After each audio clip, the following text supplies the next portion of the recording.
1-2, 1-2, 1-2. Welcome to the opening game of round 15 from Cromer Park in the NPL New South Wales men's.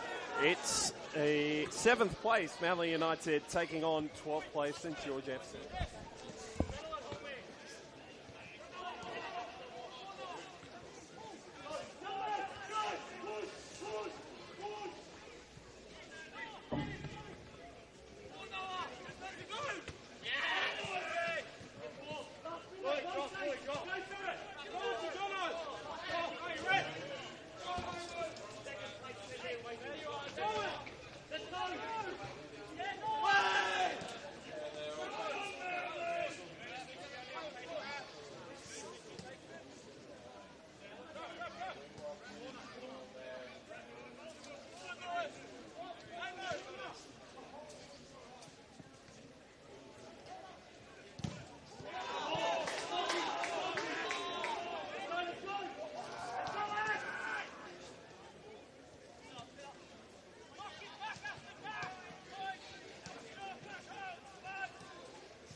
NPL New South Wales men's. The final score, Manly United 2, St George 1.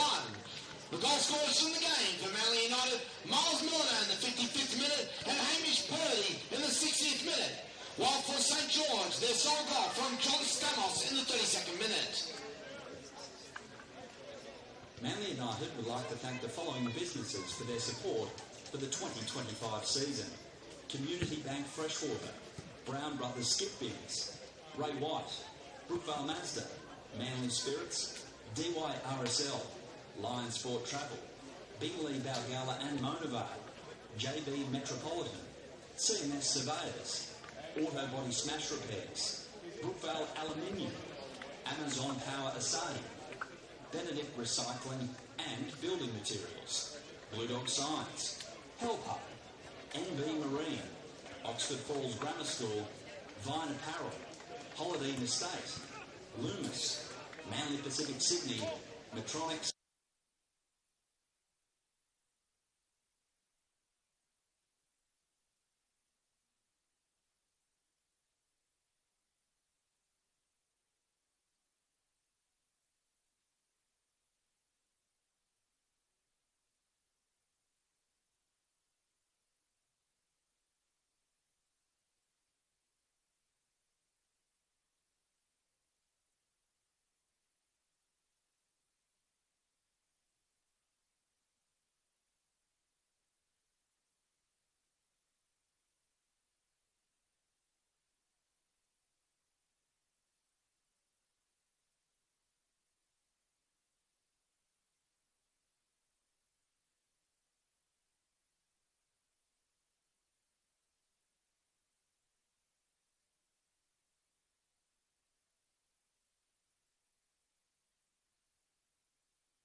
Good evening, everybody. A very warm welcome to Sydney's Northern Beaches for the kick-off to round 15 in the NPL New South Wales men's competition.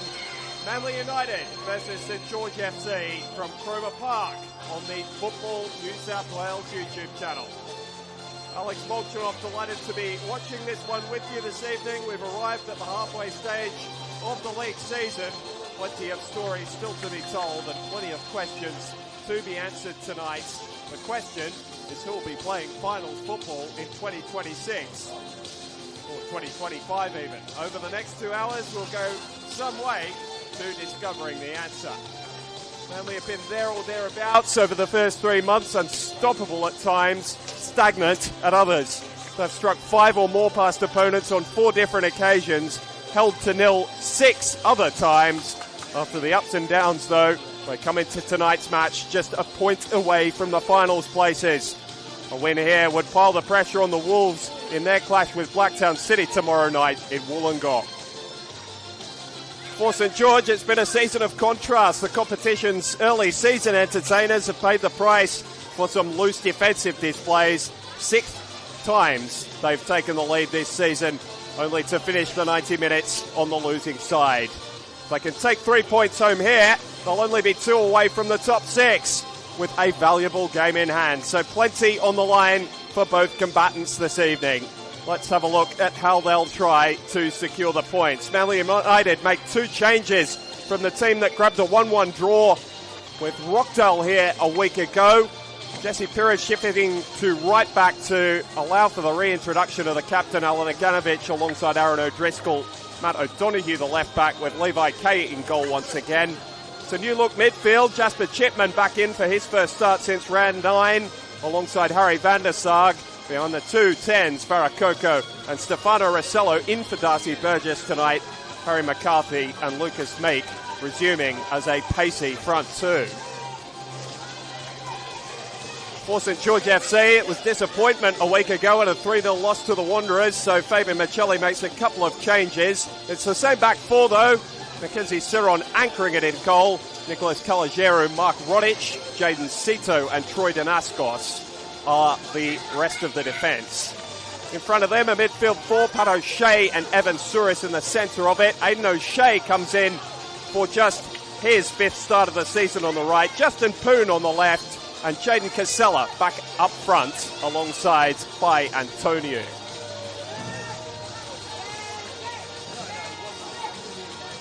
Well, we've had a complete reversal in where these 2 teams met each other. It was the opening game of the 2024 season, the final game of the first round of the Robin, if you want to put it that way, in season 2025. Manly United and St George FC underway here under the lights at Cromer. Manly in their home sky blue, or navy blue rather. St George in the red, white and green of their Hungarian heritage. And going forward early on the attack through Justin Poon. Really made a name for himself in the competition this season, and a fast start from the visitors has led to an early corner.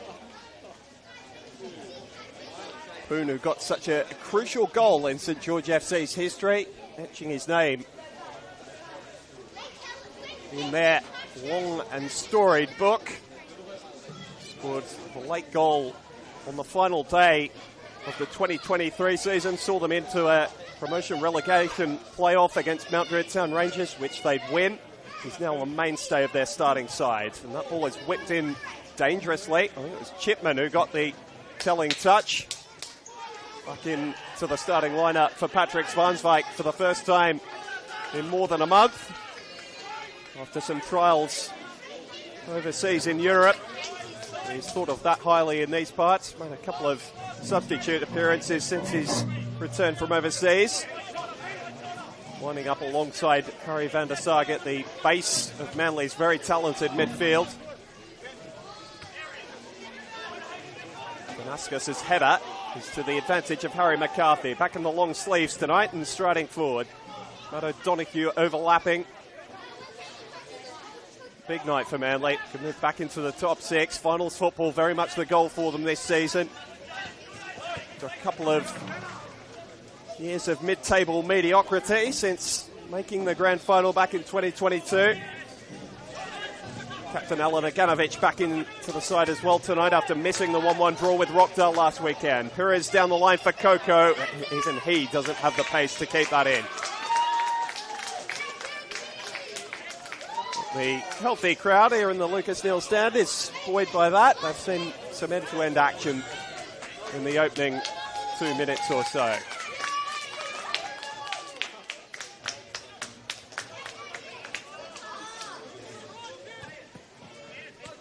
George FC, their start to this season has been the culmination of a program targeted at their youth prospects. Jaden Sito, Justin Poon, Aidan O'Shea,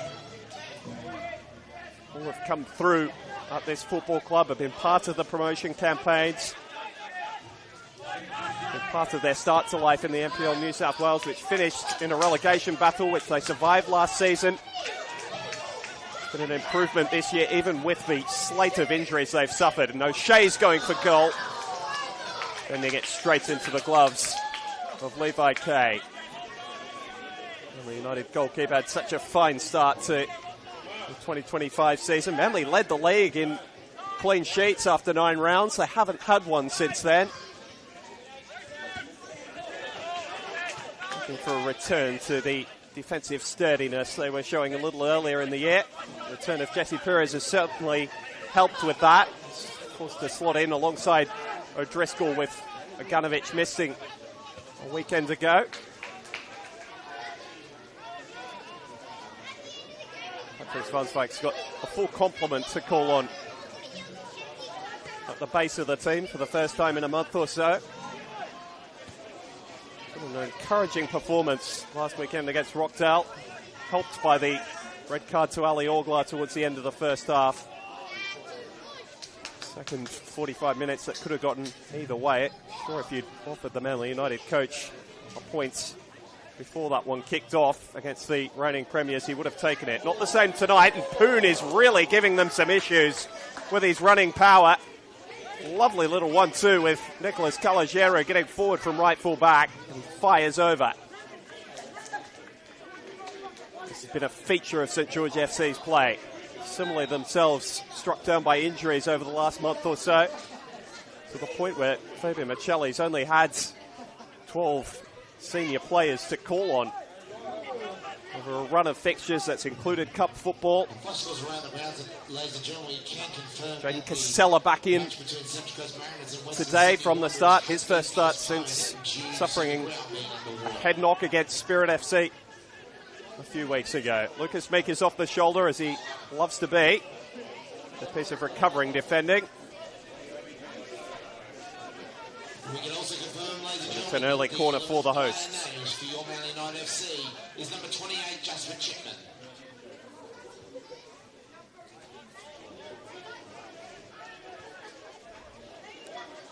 This was a strength in years gone by for this Manly United side. Their quality from set pieces, less so been the case, although there have been some signs of progress in this area over the last couple of weeks. That one was whipped in towards O'Driscoll, who was being covered by Pat O'Shea and Calagero. Pat O'Shea very much the heartbeat of this St George FC team. And the majority of his football in the middle of the park so far this season, but also utilised as a centre half at times. O'Donoghue for O'Driscoll. Now Aganovich. Gortov is one of the better ball players in the competition from centre half position in his early seasons in the competition. That reputation's departed him somewhat over the past couple of years.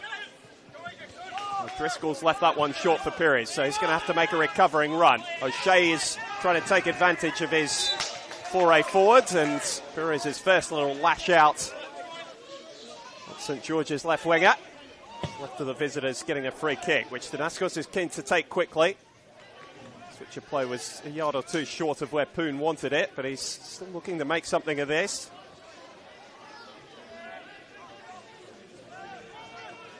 Good tempo to start the game. Didn't expect anything less tonight. Rain has been around in Sydney over the last couple of weeks, but it's stayed dry for us tonight. Danaskos down the left, loves to be in that area, and Casella smothered by O'Driscoll as he tried to get a shot away. I've missed his creative abilities over the past couple of weeks. Welcome addition back into the side. Tony, who's been pretty present on podcasts, both with Football New South Wales Kickoff and across the Champagne Football podcast, which covers this competition as well, over the past month, talking about how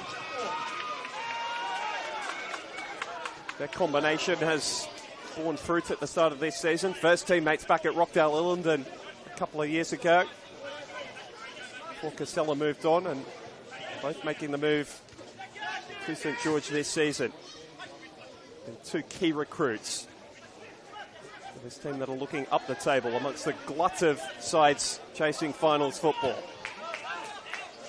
Damascus looking long towards Casella. That's not how he wants the ball played to him, particularly wearing the protective face mask this evening.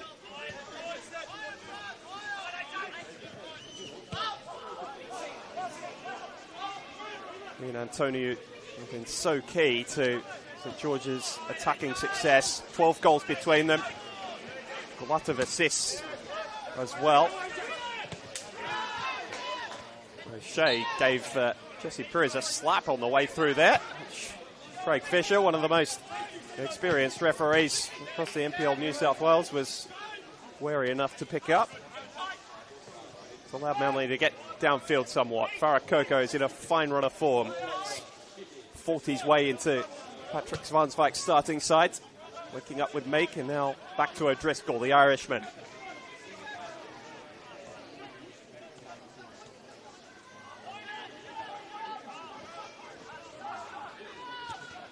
Stefano Rossello getting his first start of the season as well tonight. Keen to make an influence. Mentioned that game that opened the 2024 campaign here between Manly United and St George. He got the opening goal that night. Struggled to find consistent form this season, but given the opportunity tonight by Patrick Svanswijk. A couple of injuries have hit the side with Peter Kakaris and Ben Coop in his position. Uncompromising challenge from Chipman on the far side. Bit of a pressure reliever for St George FC. Manly widely recognised as one of the toughest trips in the competition, but teams have been able to get at them here this season. Part of that's been the opportunity. They have played, after tonight, 11 of their 15 matches at this ground. Quite dramatic swing in the scheduling. They're going to be on the road a lot over the next month. 4 of their next 5 away from Cromer. It's a poor ball infield from Perez. Chipman trying to clean up, but his clearance is only as far as Antonio. And now O'Shea's been very present early. Another who's had his injury problems in the opening part of the season, but Shelley is happy to welcome back in. Still waiting on a few others as well. Yelchan, who was so key to their early season form, still a couple of weeks away.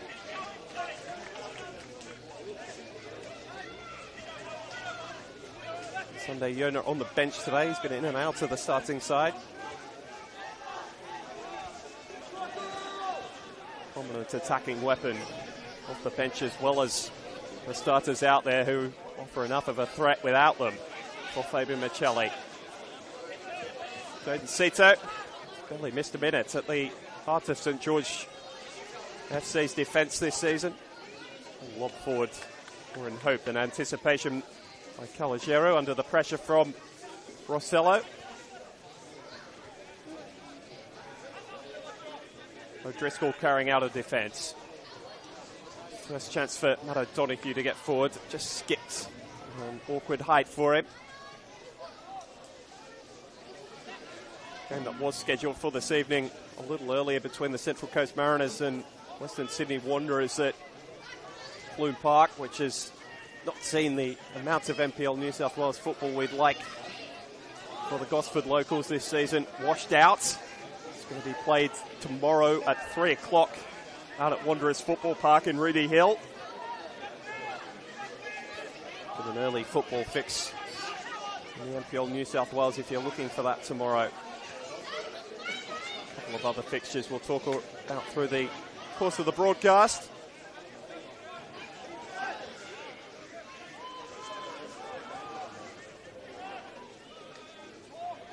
George looking a little more reticent than usual to go direct. Happy to build from the back. Trying to play with as much of the football as possible.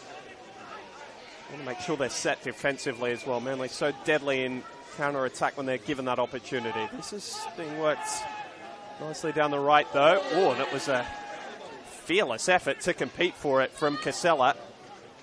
He's a brave footballer, not one of the biggest in the competition.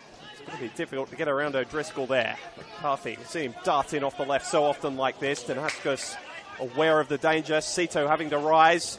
Playing head tennis between them at the moment, St George. And it's worked out nicely. Calm play before the skipper just lashed it over the touchline.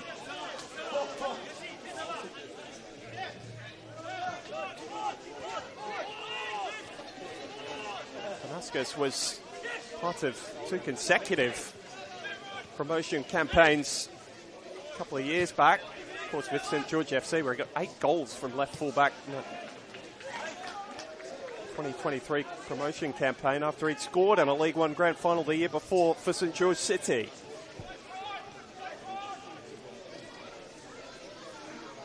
So much as we talk about the influence of St George FC's front men, a couple of fullbacks who don't mind getting forward. Calogero, not quite as aggressive as Danaskos, but certainly technically proficient enough to contribute in the attacking half.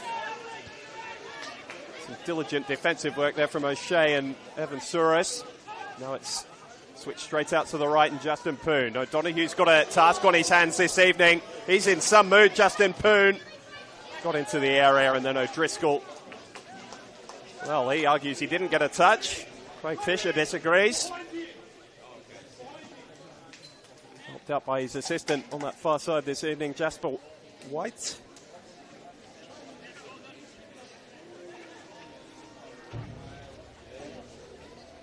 It'll be interesting how this game plays out from a tactical perspective as well. I mentioned St George look keener than usual to build from the back and retain the football. Both teams generally liking to go in transition. This is the way so many in this competition. Not the tidiest ball in from the corner, but Casella will get a second crack. Searching ball for Souris, headed away by Aganovic. Eventually it's fallen back for the skipper, Troy Danaskos.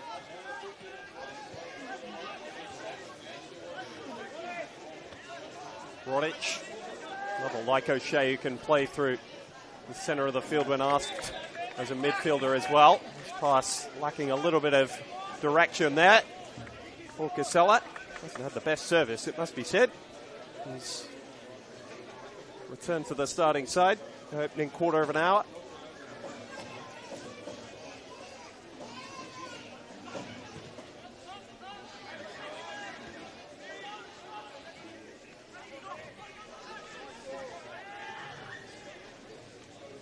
Just stumbling on it a little. It's not coming cleanly for either team at the moment. Ganovic going safety first. Nice little knockdown though from Rossello and Meek, the American who loves to get off the shoulder.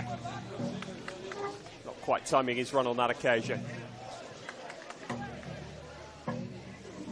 Showing a room at the moment with Aldo Driscoll on the northern beaches of Sydney. Worst places to move. Some distance from his native Mercer Island in Washington State. The west coast of the United States. The Washington Husky at college level, Lucas Meek. Before signing with Inter Miami for a short time in the MLS. On his way down to the southern hemisphere. The local New Zealand competition with Western Suburbs, where he was very, very successful in terms of getting his name on the score sheets. And a nice pick-up for Manly United. And you see him getting on the ball here, linking up nicely with McCarthy. Damascus taking his legs. McCarthy strong enough to ride the challenge.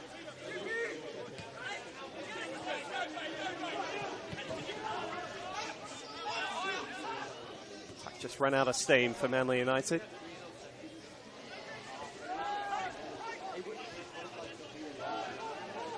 Van der Sark for Chipman. This is where Manly United wants him, driving forward with the football, trying to dictate terms. Wider for O'Donoghue. Rossello, gorgeous touch, just out of reach of McCarthy. Well read by Sito, and away goes Antonio. His running power is such an asset for St George.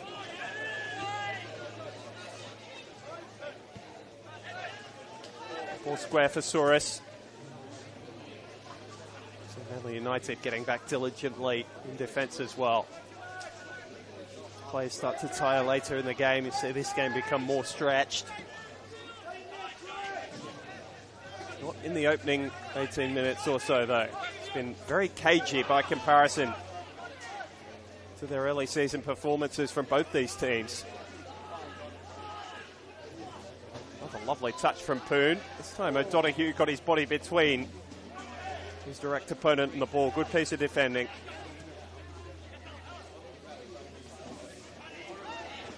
A good press from Pat O'Shea. Early shot from Casella. Might have caught Kay slightly off guard. He's not able to keep it from going behind. How quickly did he take that, Jaden Casella? Not shy of a shooting opportunity. Scored some important goals for St George FC since he's moved to the club midway through last year.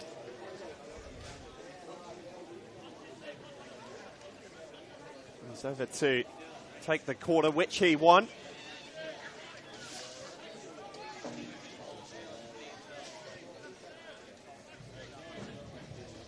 Line of three in the middle for him to aim for. He goes the floated option, and it was a free jump for Pat O'Shea.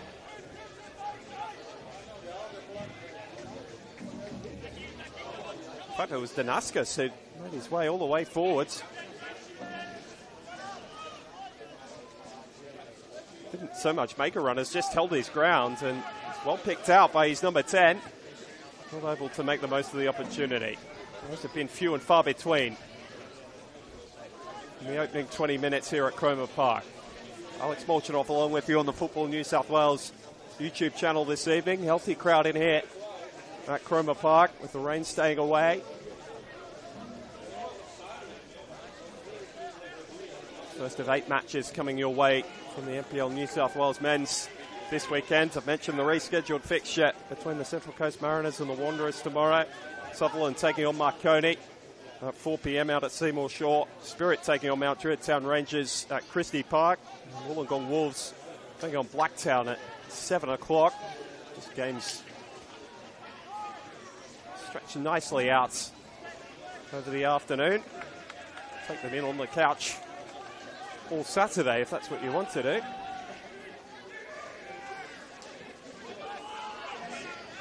And a triple header on Sunday. We'll bring you those details in just a moment.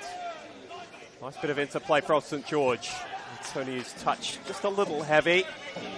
Janovic clears his lines. McCarthy in hot pursuit of Sito. He used his shoulder to control it. And then skews the ball onto the near side. Those 3 games on Sunday. Rockdale Illingdon taking on Sydney FC. Apia Leichhardt versus Sydney Olympic. A little preview of the Australian Championship at the end of the year. And Sydney United 58 hosting St George City out at Adenza Park. All those games kicking off at 3 o'clock on Sunday.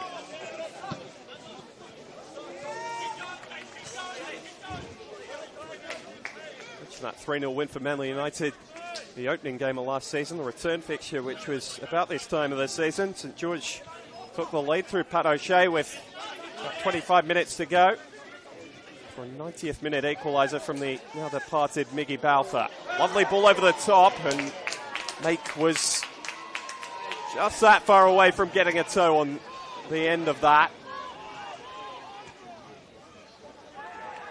Antonio's radar just been a little off to start this game. Fabian Michelli reserved for the moment, not one of the most demonstrative coaches across the competition.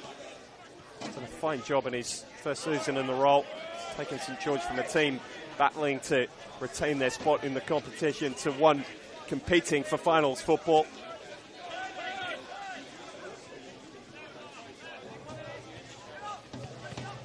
Helped by those couple of big signings we've talked about in Casella and Antonio. The parts of the players who have been here for quite a while, in players like Rodic and Calagero on the ball now. Evan Souris, Aiden O'Shea, Jaden Sito. Performing at a higher level than they've done in years past.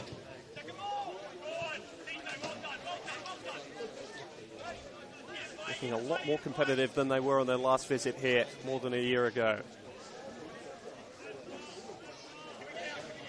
History on the line for the club. They haven't beaten Manly here since the change to the United moniker.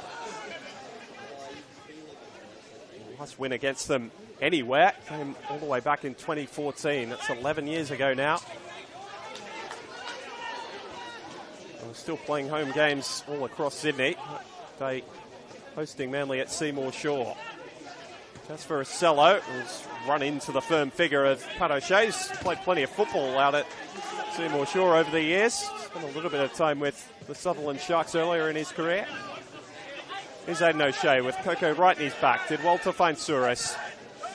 Nice bit of footwork to beat Van der Sarg. And this is more like it for St George. Just missing that final ball forwards.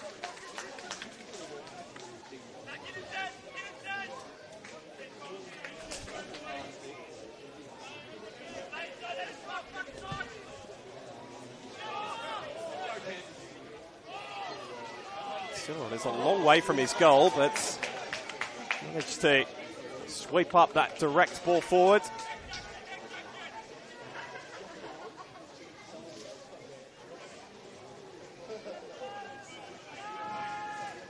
Donahue. Ganovich just swinging his boots at it, but it worked out all right because Jesse Perez has got a lot of space down the right. Damascus covering that ground very quickly to ensure the attack didn't go any further, at least initially.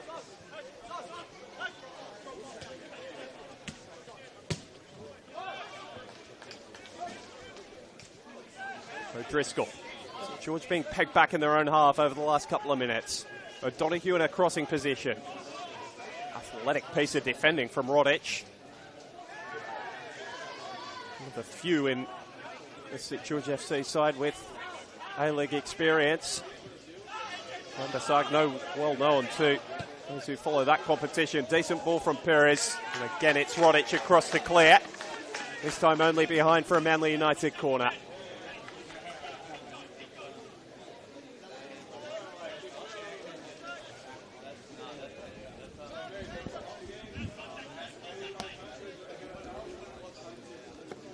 It's a game in which teams were really feeling each other out in the opening 20 minutes. Manly United have had the better of the last 5 minutes or so. Matt O'Donoghue is over to take this corner from the near side. The left footer, swing it in towards Ciron. And O'Driscoll was right on the goalkeeper's toes. Did very well to punch. Then St George going counter-attack. Casella taking all the attention, and then Perez with a violent clearance. Almost struck St George assistant and one of the best clubmen around the New South Wales state competitions, Jakob Banda.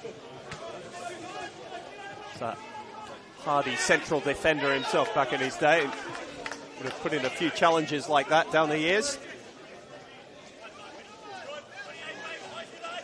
Probably an appreciator of it, as much as it was against Mercedes here as part of this evening. That's found him almost again.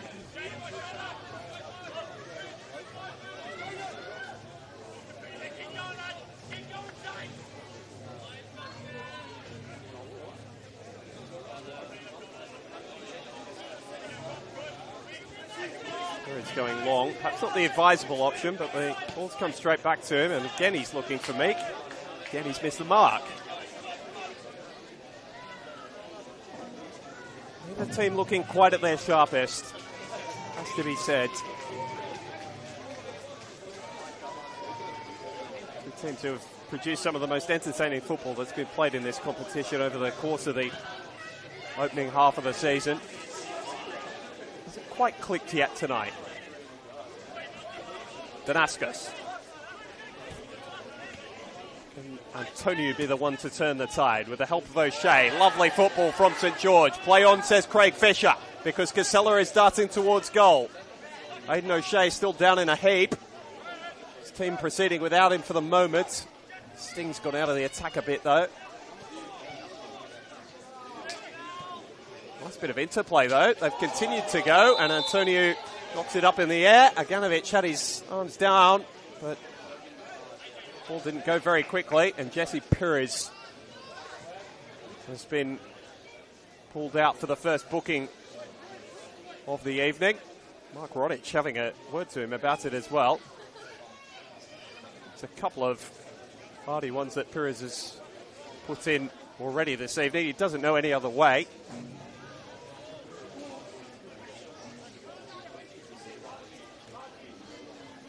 United have been worse for missing him. They did over quite a period of the early season.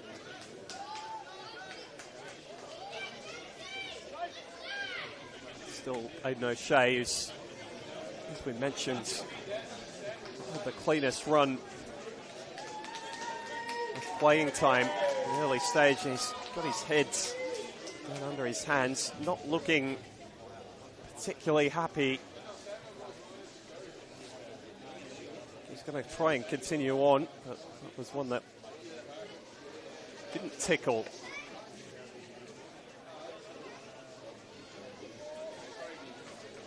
It was in anticipation of a St George FC free kick further up the pitch.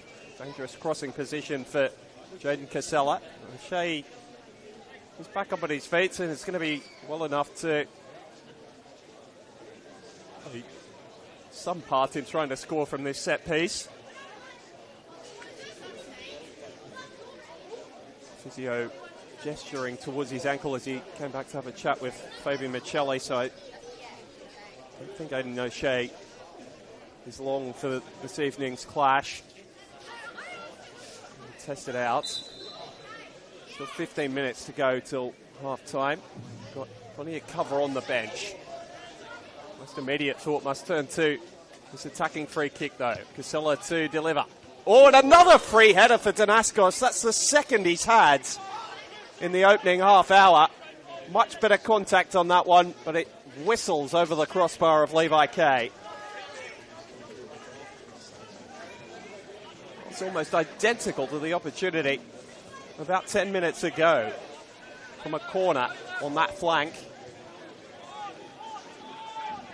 That one he barely made contact with. This one was hit with some venom. And O'Shea has stayed down again here.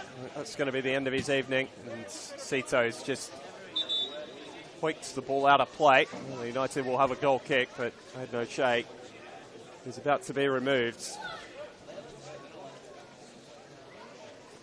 I think Sunday Yona or Caden Wright would be the most direct replacements. Yeah, it looks like it's going to be Wright, another of the St George FC youngsters to be brought on here, 20-year-old. Expected to be too big a part of the first team plans at the start of the season, but he's about to make his way on. So disappointing for O'Shea, making just his 5th start of the season. Substitution for St George, making the favourites of the Saints fans, but unable to continue. Given the condolences of his coaching staff. Never like to see that.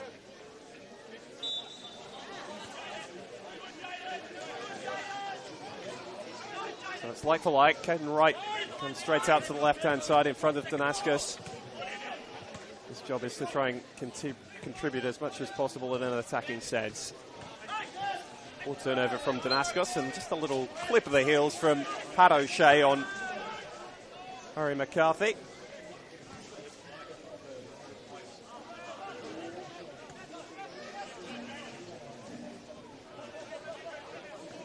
See if either team could find some rhythm before half-time here. Certainly that touch from Van der Sar didn't suggest so.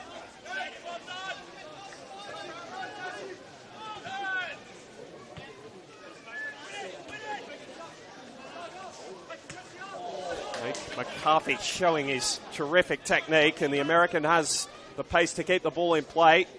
Sito with him for the entirety of the journey. Halts the run eventually. Just shows you flashes like that, Harry McCarthy, every now and then.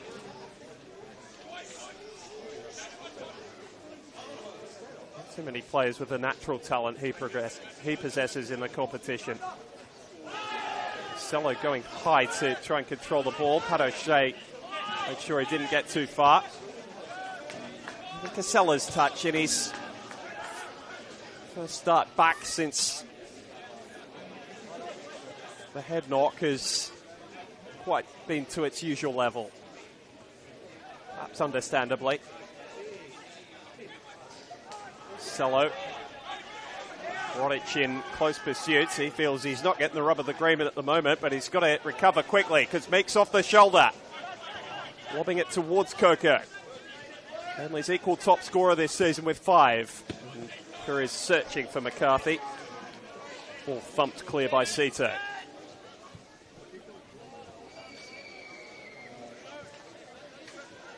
Remarkable thing from Farah Coco is the majority of his appearances this season have been off the bench. He's had very limited time getting a run of starts in the team over the last couple of weeks. Just on a slightly different page to Jesse Perez there as that broke down.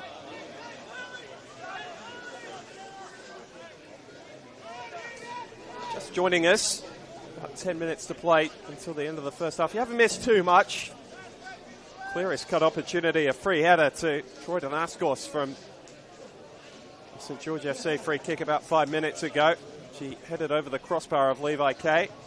The goalkeeper called into any major work to this point. Down goes Souris under shove in the back from Harry Van der Sar, rather.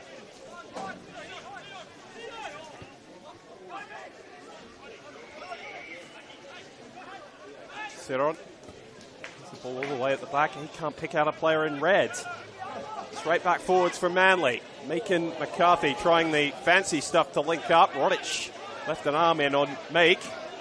And Wright is able to turn with no one between he and the defence. How far can he get? Skips away from Chipman. His presence was enough to force a bit of a sloppy touch, and O'Driscoll tidies up. Now the game's starting to stretch. Coco covering defence from Damascus. Assured as ever.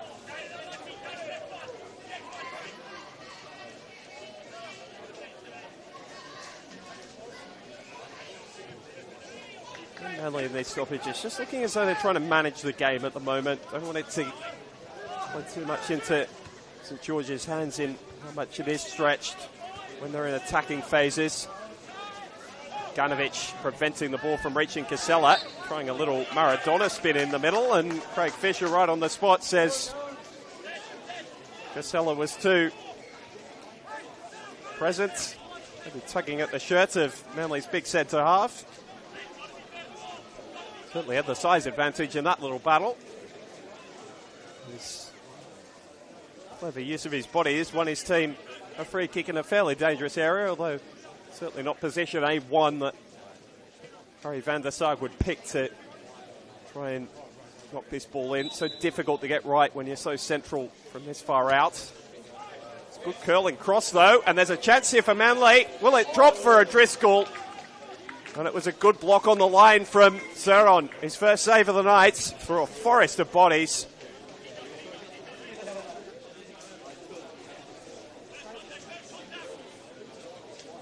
His positioning as effective as his reactions in making the save. Could have been a goal really out of nothing. So the same from this set piece. So Driscoll again the target. He got something off it. Coco re-delivering. Calogero away. And then Poon further, but only as far as O'Donoghue. And makes Beaton Danaskos to it. And got the ricochet in his favour as well. Coco. McCarthy used his arm to control, and his head goes in his hands because he knows what a big moment that could have been for the home side.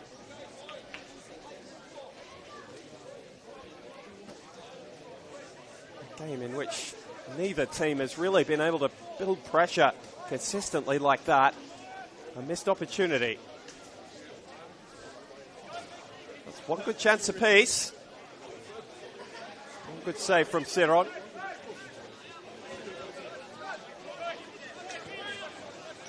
Still without a goal here at Cromer.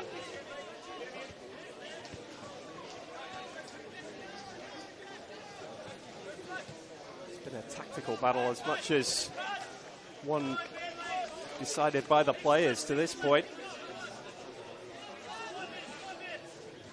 Two coaches that set their teams up according to the challenge they think they'll be presented with, and up to this point seem to have been on the money tonight. Take moments like this where players have to really grab the game by the scruff of the neck. Can Matt O'Donoghue do that here? Linking up with Rossello. Well, that's a dangerous cross from a very deep position. Sito's header goes behind for another Manly United corner. They've had the upper hand in that count in the first half.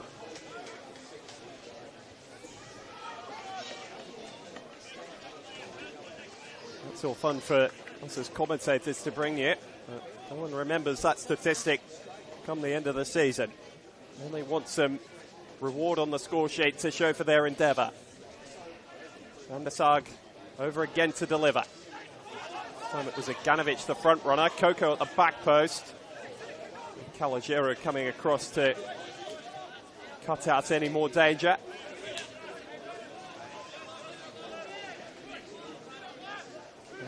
Not usually a proponent of the long throw, so Perez goes short for Chipman. Dangerous challenge from Souris, but he judged it well. Antonio running away from the stretching Rossello. Poon can take on O'Donoghue. He knows he's got the pace advantage there. Determined defending from Manly United's left back to ensure he recovered. Been around A-League academies for the majority of his junior years, Matt O'Donoghue. Knows how to defend against opponents. Might have him beaten on pure speeds. A bit of defensive nous shown there. Other this Manly United starting lineup that had to work his way into the starting team at the beginning of the year. Now he's one of the first names on the team sheet for Patrick Svansvik at left back.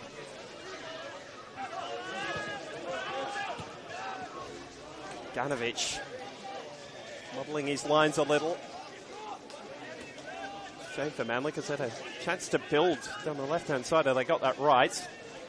As it is, they've got to retreat quickly and set up in their shape. It's an alteration before that 5-2 win over Sydney Olympic. It's won results in 2 of the 3 games. They've implemented it in. The 2 up front behind a midfield 4. The teams lining up almost identically in terms of their formations tonight, which might explain some of the reason when haven't seen too many opportunities.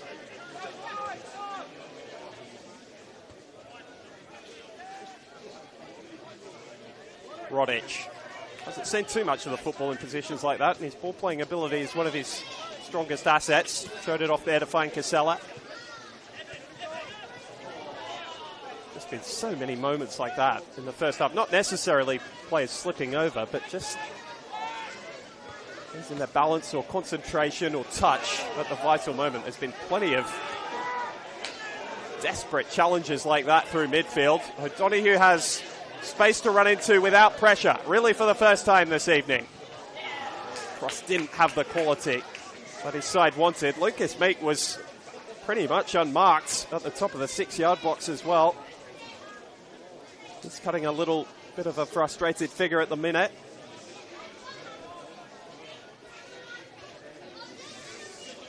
Scored a brace in his first competitive game for Manly United. Lucas Meek, he's only got one since.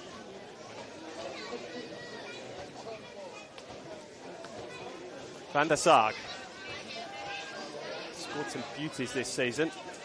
And we would like some goal scoring consistently from an individual, whoever it may be, a little more consistently.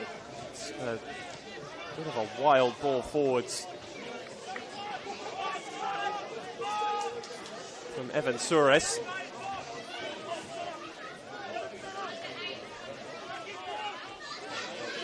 Athleticism has been well picked up on by so many around this competition. Playing in a midfield too for the majority of the season. He's had to cover so much ground. Doing it again tonight. Lovely turn from Caden Wright. Antonio peeling away to the left. Ganovic clearing with his left. And Perez beating it down the field. McCarthy in pursuit of Rodic. What to note as we sit here in the shadows of half-time now without a goal and any real clear-cut chances. Both teams tonight, a point is not really any good. Leave Manly level on points with Wollongong, but knowing they have to play tomorrow, have a good chance of winning that game at home. Meek, oh, it's sat up for McCarthy. The defence was in close attendance, but still managed to get the strike away with some purchase. Not able to keep it on target, though. And for St George, they have the game in hand. Should be playing in a couple of weeks' time on a Tuesday night against Sydney FC, but they can't lose pace if they are to be playing finals football this season. It's been an incredible effort to put themselves in the position. Antonio loses his footing again. Only puts soap down that end of the field or something. I have to say, the artificial surface is not usually slippery. I'm not sure why we're seeing that so much this evening. A little bit more dew than usual with the rain around, but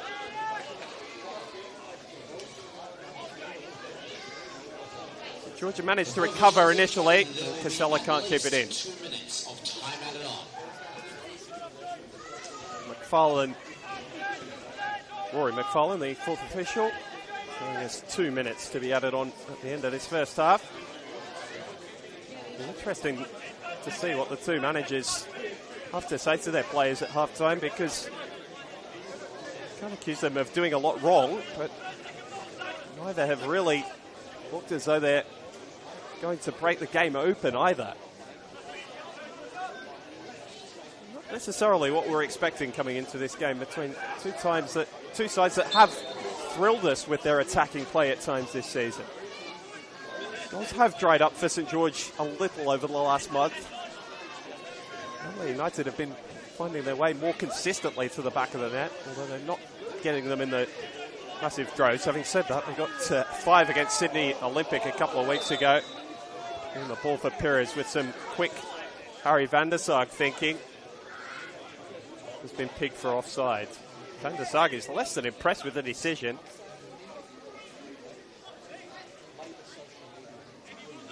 I think his frustration has been known that the fourth official wasn't his call. That's just summing up the frustration of his team, who've looked to work the ball quickly, but not been able to create anything too telling in the way of chances.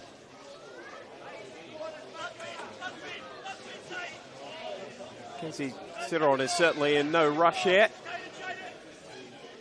He'll take his time before launching this ball upfield.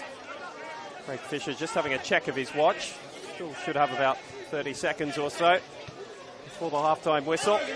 Manly finds something late. Sito's been keen to just clear his lines in moments like that this evening. You hear that ball clattering down the roof of the Lucas Neal stand, and Craig Fisher says that'll do. Not a first half that'll live long in the memory here at Cromer Park. There was probably a chance apiece at the end of it. Troy Danascus putting a free header over the crossbar just before the half-hour mark, and then Aaron O'Driscoll getting a toe-poked effort away, which was well saved by Mackenzie Ciron, although they're not the most difficult he'll ever have to make. And so for both coaches, how to break the other down continues to be the question. As we head to the sheds deadlocked, it's Manly United 0, St George FC 0.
Welcome back to Cromer Park. The second half about to get underway between Manly United and St George FC. Still deadlocked at 0-0 at the break. Best chance of the first half fell the way of Troy Damascus nodding over from a set piece. Manly United forcing a solitary save out of Mackenzie Siren. The back half. Neither team has been able to find the attacking presence that has graced the competition over some parts of the first half of the season. We'll see if the two coaches have an answer from their benches or whether either team will be able to grab this game by the second half of this game. There's already a battle for it in midfield, and Antonio's looking to release Justin Poon, who was very prominent in the opening 10 minutes, faded to the periphery a little. Donahue resuming their little battle. This is better from St George, and Poon's off the shoulder. He's onside here. The cross is not bad, and that's the best chance of the game so far. Evan Souris finding himself at the top of the 6-yard box, not able to force the ball on target. And just like they did at the beginning of the game, St George FC come out of the blocks firing in the second half. Antonio and Poon crafting the chance. Souris not quite able to finish it off. I want to change the rhythm of this second half, but it's the visitors who have taken the ascendancy early. Money on the line for both tonight. As we mentioned in the first half, Manly United would move back into the top 6 above Wollongong. Their game being played tomorrow night down at Wynn Stadium against Blacktown City. George FC would move back into the chasing pack for finals football with a game in hand to come over the next couple of weeks. Just a single substitution in the first half. Aidan O'Shea departing with what looked like an ankle injury, placed by Caden Wright. He's been a starter for the majority of the last month.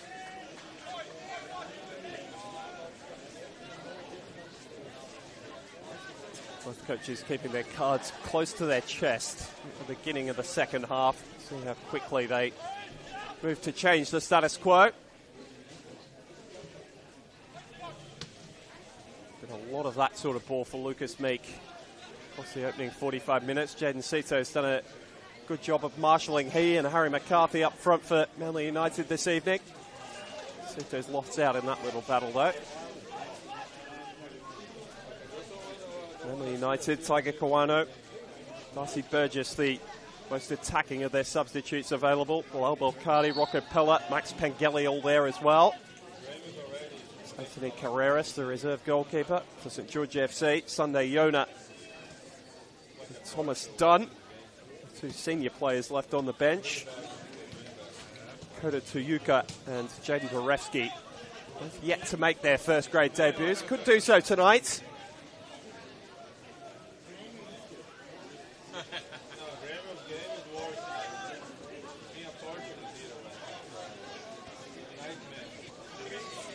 Who turned up that good chance in the first half. He's got the solitary goal across the opening half of the season.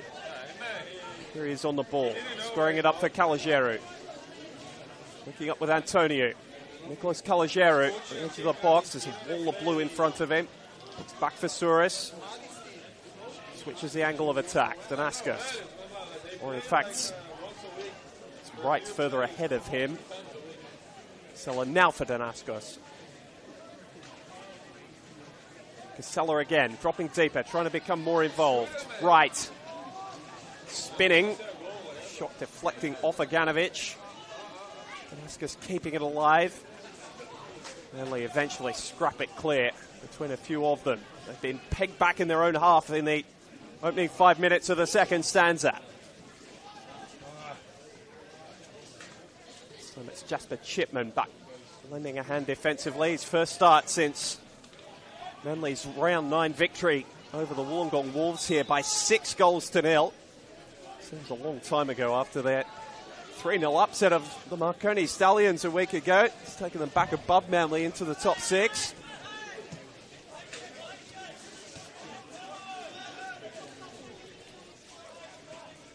margin of victories in both those games. Much of a surprise as the results themselves. George with all the ball at the start of the second half. Kalajeru. Poon battling with the touchline as much as he was with Stefano Rizzolo. He's back lending a hand defensively. The last touch was his. It'll be a St George FC corner.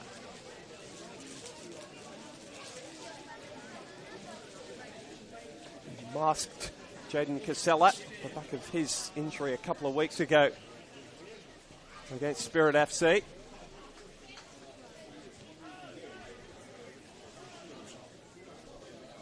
Hasn't been his tidiest outing so far, but he could still make the match-winning difference before the end of the night. Not with a goal and an assist from this sort of range. Away by O'Driscoll. Ball back in from Souris was a little toothless.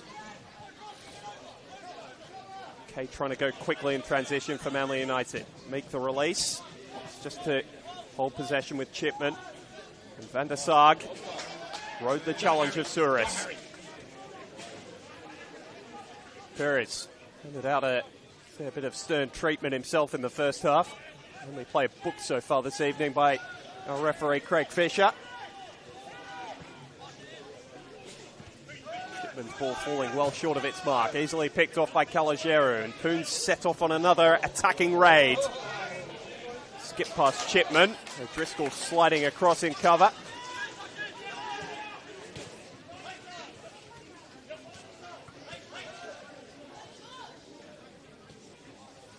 McCarthy getting involved in a deeper position. And the United subs are up to get themselves warm. If Patrick Zwanswijk calls on any of them in the next 10 minutes or so. Coco deflected off him, Meek! Good save, Siron, and then Coco is offside.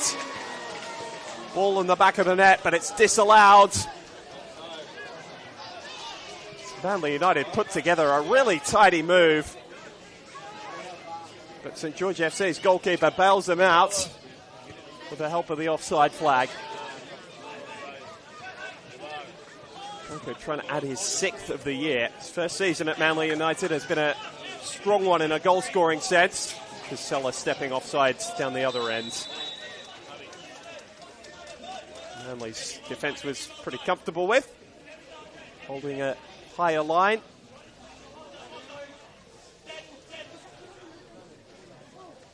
Been sat very deep defensively in the opening stages of the second half. Fabian Michelli's up on his feet. He'd be buoyed by what he's seen from his team. To what was a fairly nondescript first half from all parties involved.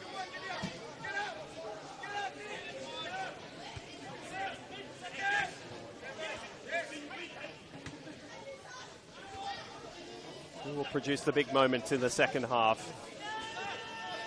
Take a braver observer than me to pick that.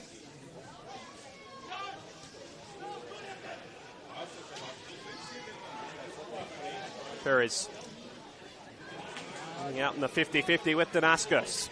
It's given Manly United numbers here if they play it right. Coco timing his run this time. Inside for McCarthy, takes it on the run, and Meek sliding at the nose of Mackenzie Siron, who gathered gamefully and happily. He's actually got the credit of a free kick as well. So Manly United striker went sliding in.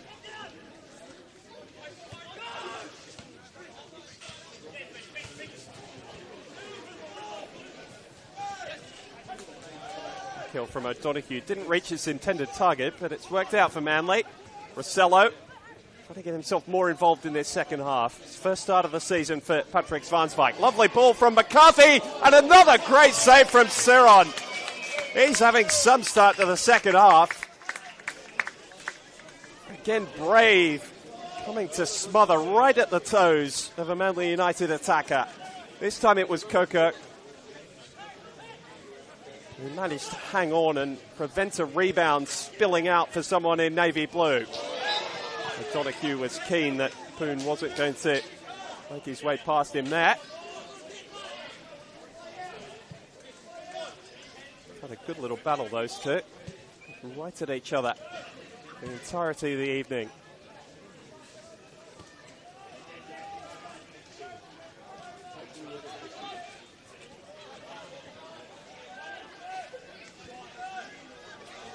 Rodic. Seller. Just had a couple of touches like that. He's so tidy in those sort of positions before the injury. Hasn't been the case tonight. Mick sprung the offside trap here. He just didn't really have anyone to aim for. O'Donoghue was forward, but that was it. The left fullback. Or in fact, Rossello. O'Donoghue sweeping up there. Now Rossello has the ball at his feet. Calogero in his back. Good piece of defending from the St George FC left back. And then Shipman, whose radar's not quite been on either tonight.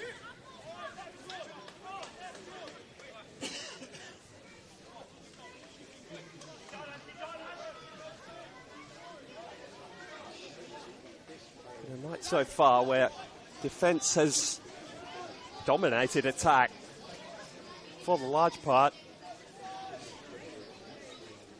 And the chances that have been created have been half chances at best.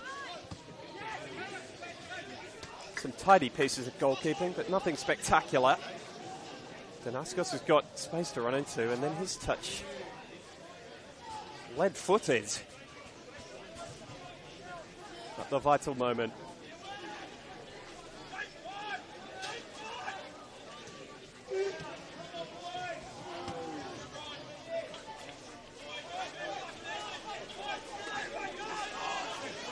Really no nonsense stuff from Rodic. It was almost an attacking rugby kick, just taking the meters, taking the opposition back in their own half. Judged it perfectly if that's the intention, not to give away the goal kick and rather only a throw. Not the prettiest, but effective nonetheless. O'Donoghue matches him with a clearing kick. Remember, Forcing's back breaking out here at Cromer. Makers made something of what looked a lost cause, and now there's numbers here for Manly. Throw taken quickly. McCarthy holding the ball, waiting for support. Oh, and that's evaded Jesse Perez. There's a pass to sum up this game. That's probably it.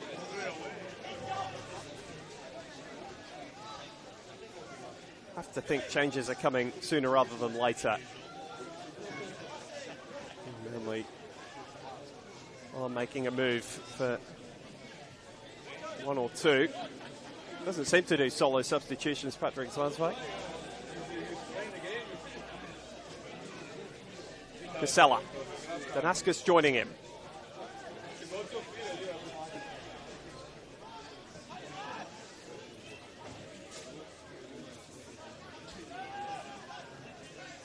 I wonder if you're looking for more coverage of the competition across the course of the week. We've just had a new Football New South Wales kickoff podcast drop. Coming up this week with Teo Pellizzari and Annabelle Banfield. Interviewing a number of the players across the NPL New South Wales, NPL men's and women's competitions, as well as the Football New South Wales League One. You can find that on the NPL NSW website. Remember to go and follow our social media accounts across Instagram, Facebook, and X at NPL NSW on the latter two. NPL New South Wales on Facebook, and you'll be able to catch all the match highlights and reviews and previews from our media team at Football New South Wales. Coverage as well coming of all four of the Australia Cup Round 7 qualifiers, double as the Waratah Cup quarterfinals. That draw to be released in the coming days, so keep an eye on the Football New South Wales website for all those details. Souris in with a heavy challenge, but it was well timed. Gets it back off his captain. Right turning, without too much pressure. Flicking it over the top, and Aganovic sweeping across to snuff out the rest of the attack. A little bit of a coming together between he and Antonio. It's a battle that's been baked and rehashed over the last couple of years. Antonio, in his first season with St George FC, has been a terrific leading presence for them. Second top scorer behind Jaden Casella this year with 5. In fact, switch that around. Antonio's got 7. Casella has 5. Those changes we mentioned might be coming from Manly United seem to be very close. Darcy Burgess, Bilal Belkadi and Rocco Pella all being readied. Maybe Michelli, all these substitutes sat down on the bench behind him, so I can't say that any of them are too close at the minute. There's a bit of space through midfield for the first time in the second half for Pat O'Shea. Finds the feet of Antonio. Nice touch from Casella. It's been the prettiest, but it's working out as Wright gets forward. O'Driscoll had a hold of his jersey, and Craig Fisher, as he always is, right on the spot. Free kick goes the visitors' way. He's caught out of position for a moment there, Aaron O'Driscoll, and the hold of the shirt became rather obvious, even from as far away as we are in our broadcast position on the western side of Cromer Park. So this is where St George's best opportunities came in the first half. Jordan Ascos, the target on more than one occasion. Casella's been pretty measured with these dead balls so far. 2 in the wall for Levi Kay. Goes the low option. Didn't beat the first defender. But Casella's press has won it back. And he was in an offside position. Flag goes up on the far side. They're going to play advantage here with Levi Kay taking possession of the ball, though. Manly United want to go in these moments, but just not enough runners for them at the minute. Van der Sar just belts it into Caden Wright. Measure his ball for Poon, who's switched out to the left flank, giving Pires a test. Well done from the Manly right back to get a foot in. And just still not totally clear for Manly United, though. Kalajeru.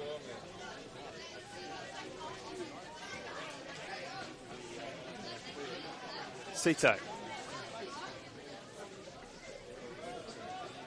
Poon and Tanaskos. And Sito again. Suris.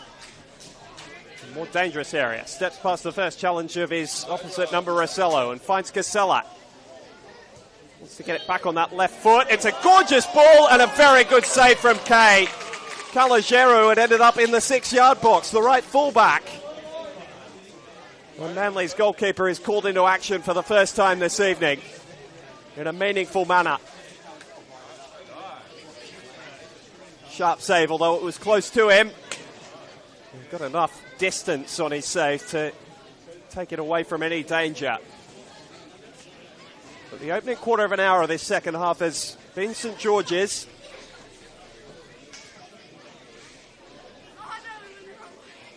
Can they find some result in a material sense, in the form of a goal?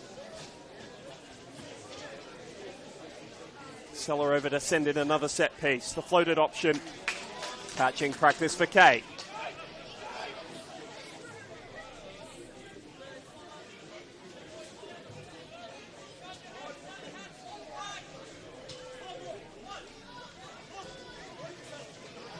Donahue, Seller making sure he couldn't progress any further by fair means or foul, which, with the whistle being blown, is what Craig Fisher decided it was.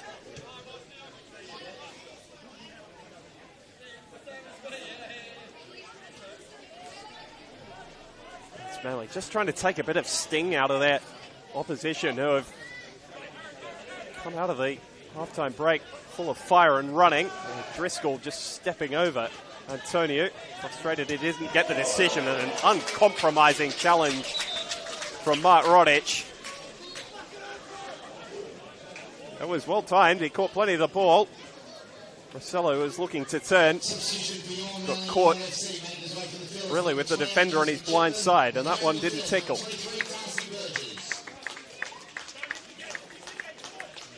Clean challenge though.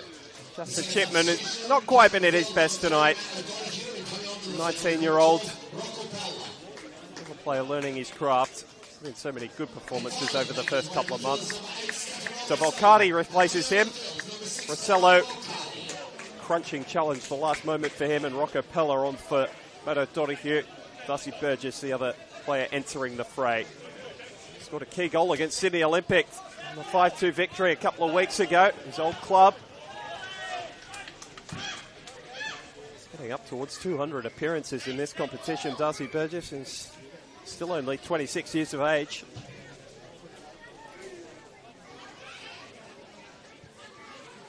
In and out of the starting 11 for Patrick Svansvik. Seems to be making more of a difference off the bench. She'll certainly be hoping that's the case again tonight. Found himself in a dangerous position here. McCarthy square. It was a good ball to pick him out. Number 10's touch just betraying him. Poon using his athleticism and his touch.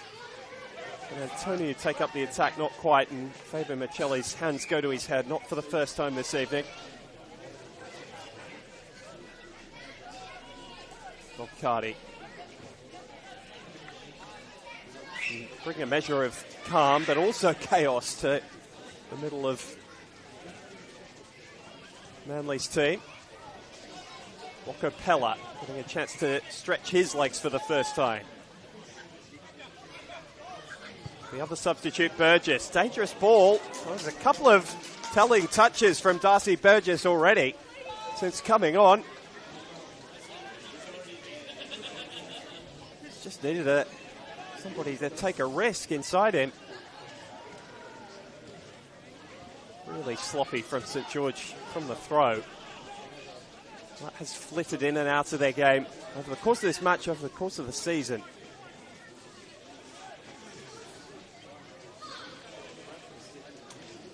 Given some of their following attacking play, probably explains why they're in the mix for the top six rather than having established themselves right within it. Tends to be the difference with a glut of teams. The Wolves at the top coming into the evening, 20 points, and only 5 points separating 6th and 12th. On the halfway mark of the season, if St George pick up the points tonight, be lessened to 4 points. Sydney Olympic sitting on 16, and with their points deduction, in real terms, that would mean only 2 points separated 6th and 12th. It would be quite remarkable this deep in the season. It really has been a congested mid-table. Sometimes use terms like that, commentators, but it's so true in 2025 of this competition.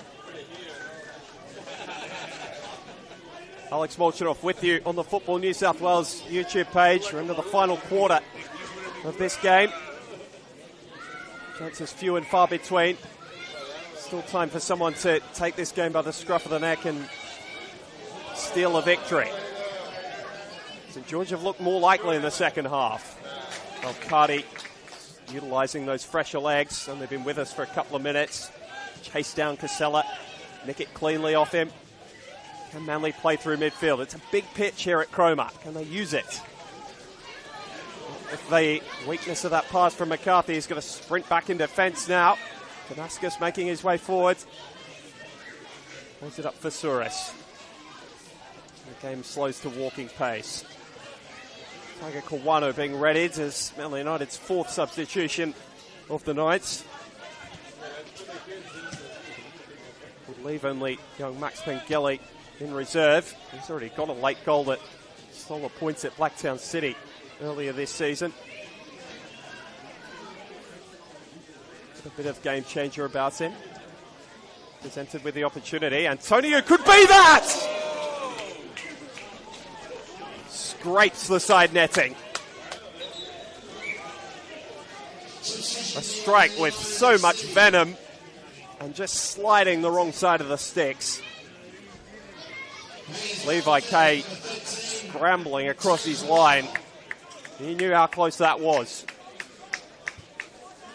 Manly United make another substitution. The end of the night for Farakoko. No sixth goal of the campaign for him. Japanese midfielder, as he was when he signed for the club, he's been used in a more attacking role by Patrick Svansvik and his coaching staff over the course of the season. Headed out to a right wing role by the looks of things. McCarthy's coming deeper and deeper, looking to get involved in this game.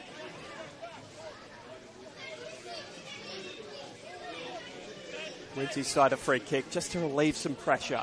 Got to turn the tide back in their favour if they're to steal 3 points here. Perez with the substitute Kawano.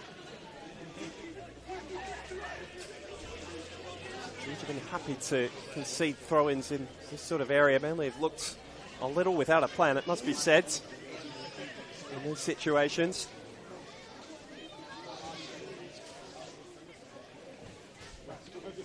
McCarthy trying to make something of this. So many defenders in front of him. And Benascos had positioned himself well enough just to see the ball out over the touchline. Interesting that St George have been going short from these goal kicks as well. Evan Souris standing almost right next to Mackenzie Ciron to get the ball off him. He's turned it over on this occasion. Burgess has been the difference maker for Manly since coming on. In a wrestling match with Caden Wright. Nicked the ball off him. Now Antonio looking a little bit revived after creating that chance for himself. O'Driscoll snuffs out this attack. Gorgeous ball from Van der Sarg, and Meek sticks at the wrong side of the post.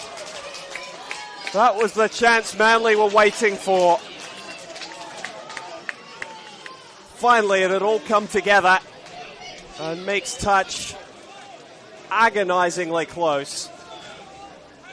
And you heard the groans from the supporters in the Lucas Neal stands.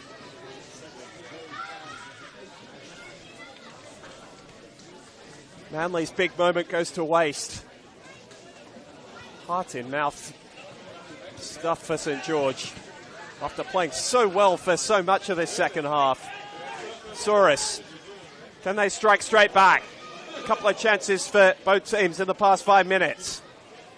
Poon joins in with Antonio. Leaves it for Casella. Didn't catch it as he would have liked. Trickles harmlessly wide. Well, we've probably seen more chances in the past 5 minutes than we got for the opening 65 minutes or so. Van der Sarg almost coming up with a moment. The reason Manly was so keen to sign him, that ball through to Lucas Meek. Will that chance come back to haunt the hosts? 1-1 in midfield. By Sito, stepping in to nick it off McCarthy. Poon again looking to run at the Manly defence. It's very difficult to run through Alan Aganovich.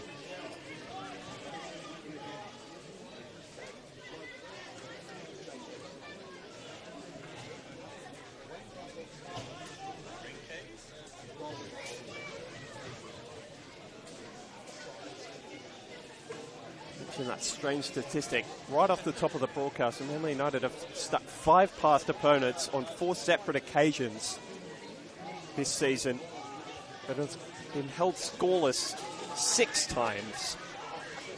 Has been a rocks or diamonds attack. At the moment it's looking a bit like a lump of coal this evening.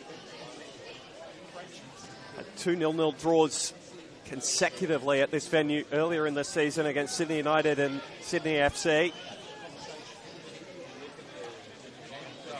George looking to make that a hat-trick. Not only have they not had a 0-0 draw this season, they've not even really been close.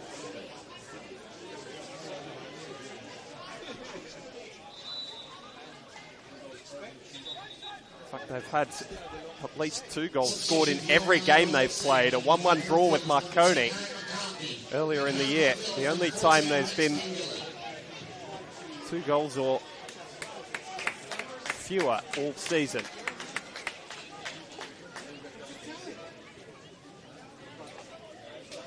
There is a silver lining to take from tonight for Fabian Michelli. It's been the defensive stoutness his team have showed. The end of the night for Harry McCarthy. Max Pengelly taking his place for the centre of the park. Van der Sarg moving into a higher position in support of Lucas Meek. Flanked by Kawano and Darcy Burgess. Can either of them find themselves on the end of that cross? The answer was no. Burgess battling for it. Well done by Caden Wright to fight his way out of danger. Now there could be a release for Poon. Pace is such an asset. A couple of step overs facing up to Rocco Pellat. Now looking to get to the byline. Again crossing cover was Pengelly. A good first intervention from Manly United substitute. Their bench is empty.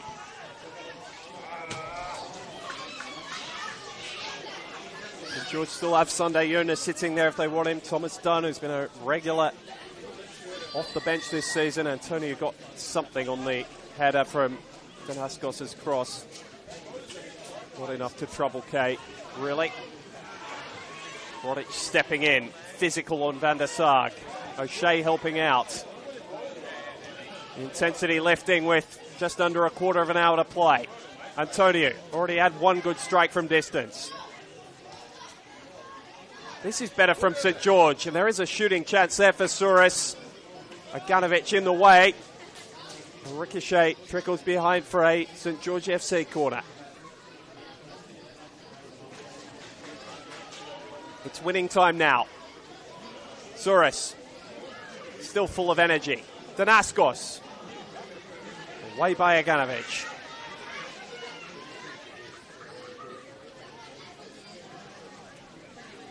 Cello stayed wide from taking that corner. A bit of pace about how they're playing now, St George.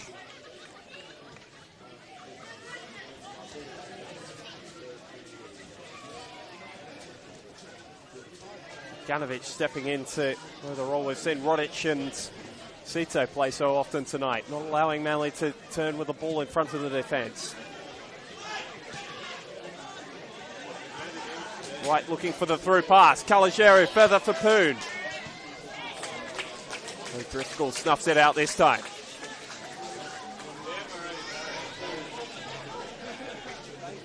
And Aganovic's partnership in the centre of the defence rekindled tonight and looking back to its early season form.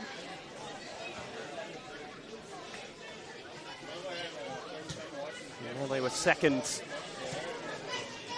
best defensively in the competition, only to Marconi, conceding less than one every other game in the early stages. That's changed a little now. Certainly in the early season, those two were the benchmarks. Marconi still this competition's stingiest defence after 14 rounds. It's a bit of a coming together on the near side. Rocco Pella asking for a decision. He's got a throw. Oh, Kawano might have stolen in. It skips off the surface. He still tried to make something of it.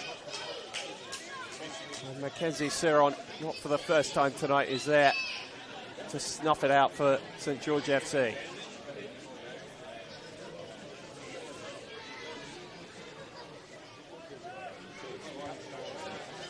Saints haven't lived up to their moniker tonight, which will be a positive for Fabian Michelli. There's been a little bit of steel that's been missing over the opening half of the season. If they can combine that with the attacking play that's served them so well, might lead to results, but they have dropped so many points in this stage of games so far this season. Need to make sure Manly don't make them regret a couple of the chances they've missed a little earlier in the game. Antonio's radar off. Another turnover going upfield, but he wins it back. Plays it off Belcardi, and then wide to Casella, and he's bursting through the middle here by Antonio. Crossover hit. And still, the Saints can't find a way through the base of O'Driscoll and Aganovic.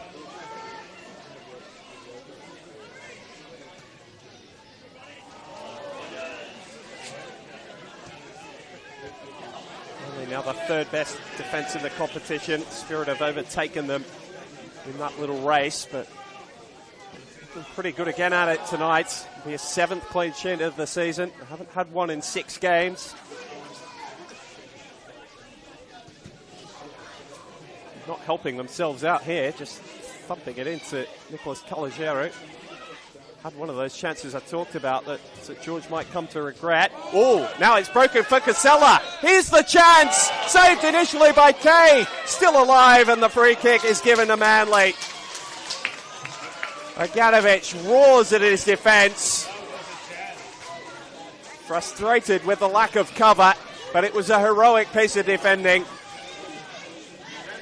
Kay almost caught out by Casella's strike because of the lack of pace. Came straight at him, and he just batted it back from whence it came. Aganovic alive to the danger. Another moment that might have made this game for either side. Goes begging.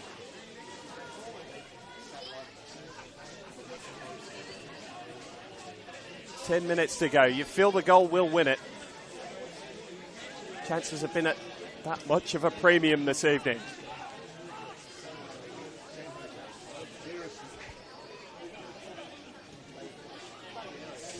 Meek coming back from an offside position. St George get the ball rolling. Not all of their attackers are alive to that. Souris certainly was. Still searching for support. Justin Poon looking a little out of legs on this near side. Pella looking to take advantage. Follows Burgess upfield. Passas, a lot of Van der Sar, but he keeps it in. Burgess to deliver. Awkward one for Naraskos. Did enough. Perez. Darting forward in an underlapping run. Quano ignores him, looks back central.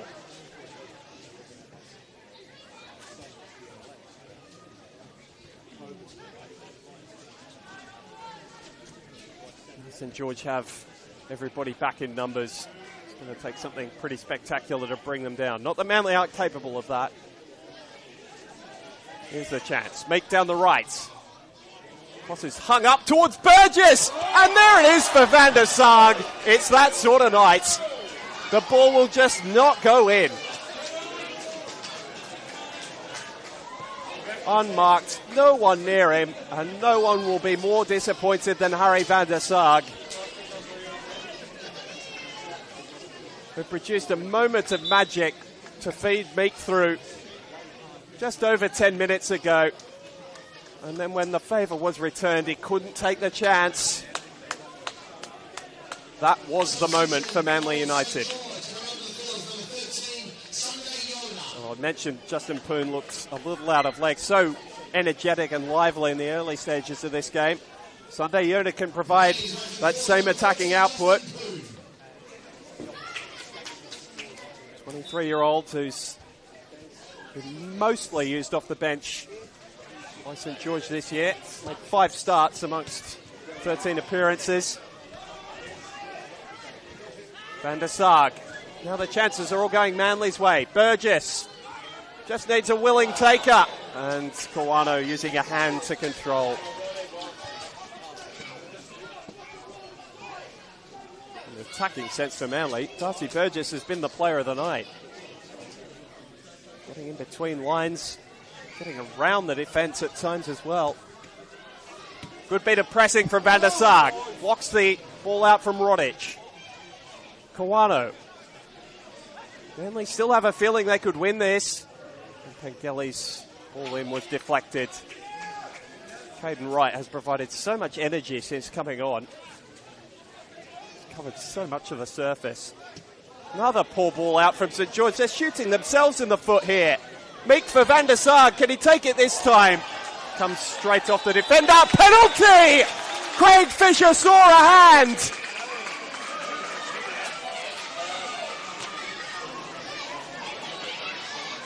St George is undoing all of their own making.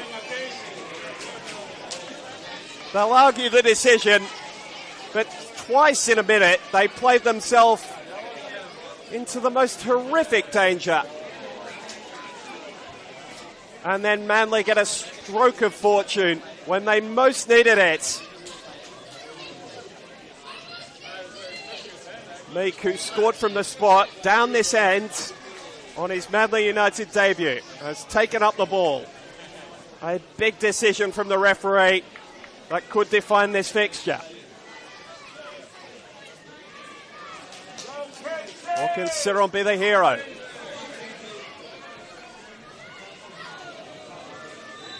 Lucas Meek for Manly United. Saved by Ciron!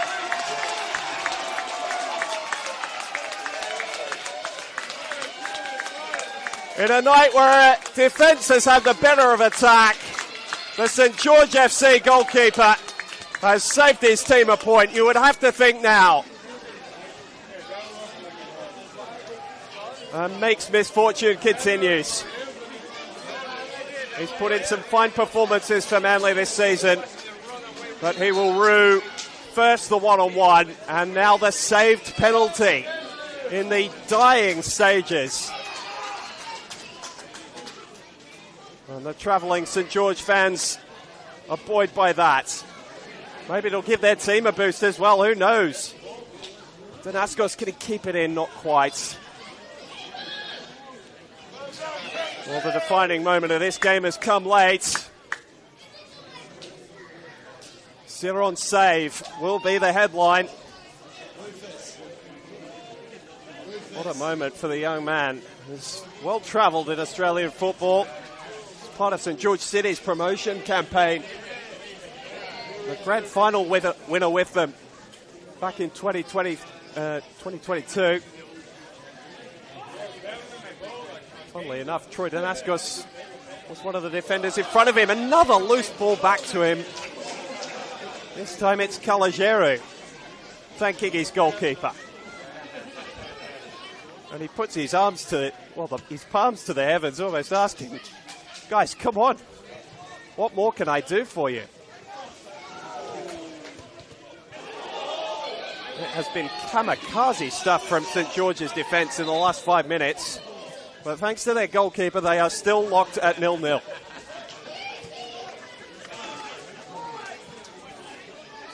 And Fabian Michelli, for the first time, is outside his technical area, calling for calm.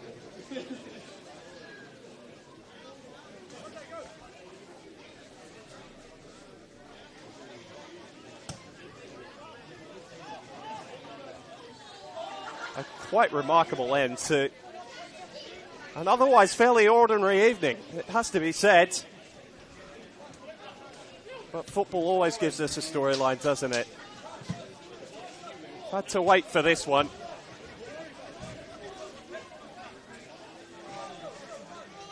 Nil-nil might end up being what you see on the result sheet, but that is a long way short of what the story has been here in the last 20 minutes.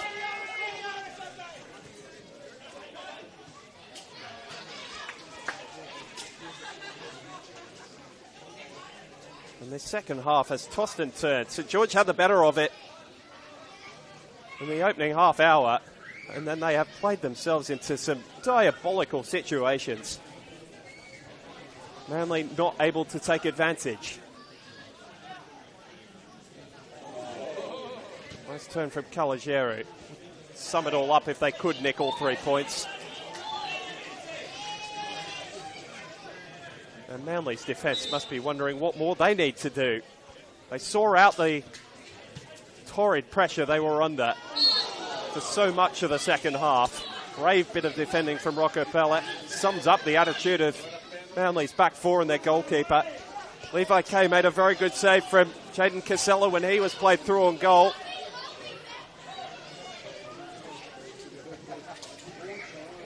Was before the madness in the St George FC half. Still, it might not be over. Kalajeru with a rather more controlled touch this time. And Sito can clear his lines. And Sunday Yona makes something of it. He's got the talent, but Pella had front position. Poking the ball forwards without enough venom to find Van der Sarg. Well, the penalty decision and then the penalty save. Cardi overzealous on Souris, who's probably been St George's best of the night outside their goalkeeper.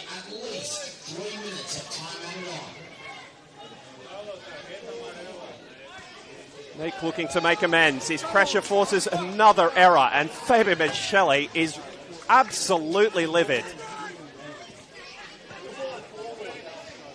Understandably so. They do lose this game, St George. They only have themselves to blame. At the moment, it looks as though they're going to sneak away with a point, which is not what I thought I'd be saying after about 20 or 25 minutes of this second half when they were so far on top. Into stoppage time now. 3 minutes expected.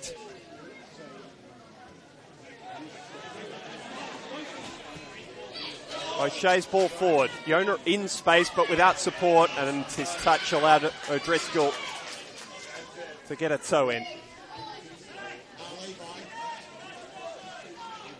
Calogero waiting for support. Souris' touch enough, but then Calogero's to Belcardi's advantage. Van der Sarg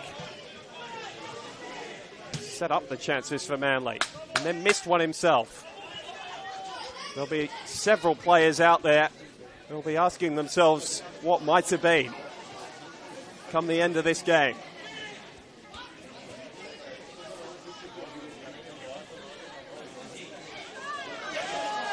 Calogero's found his way into the box. The sliding challenge. The last touch was off him. And after a consultation with his assistant, Craig Fisher says goal kick. Souris has gone to ground, but Manly United have restarted play, and now Souris is back to his feet. So St George are defending with 11. Kawano around Danaskos, but out of play. Game looks as though it's fizzling out. One last change for St George, just to add a little bit more time off the clock. Thomas Dunn being readied.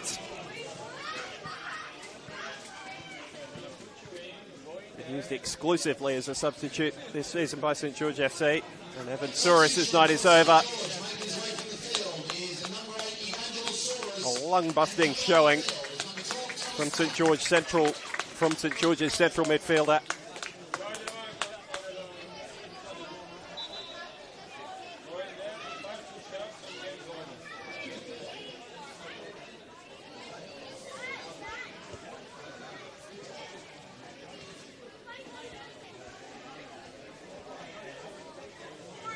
We've mentioned a couple of times, a point doesn't do too much for either team. It'll take Manly level with Wollongong and ahead on goal difference.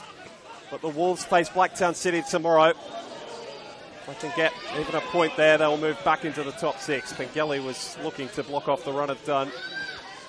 For St George, it's going to leave them with a 4-point gap to Manly United in sixth place. That's the story at the end of it, but how we got there in the second half.